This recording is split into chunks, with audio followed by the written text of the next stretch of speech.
In this video, I'll cover the code node.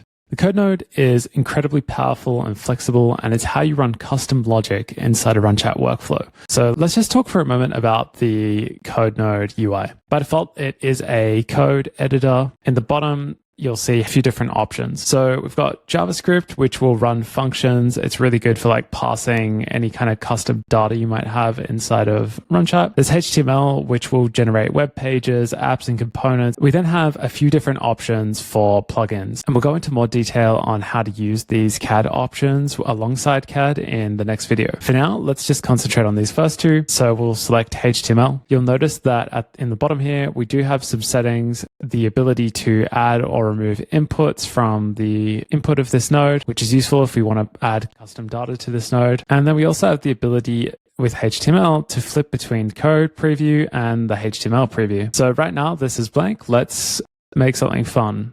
In order to do that, I'm going to select this node, and then I'm going to use the chat to control this node.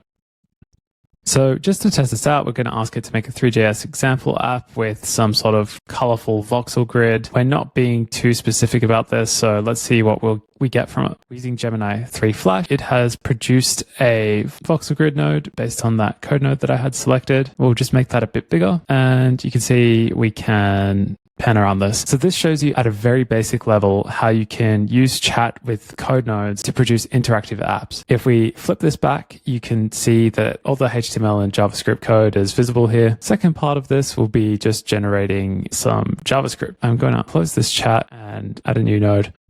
So we've asked the agent to create a JavaScript node that sums numbers and has two sliders.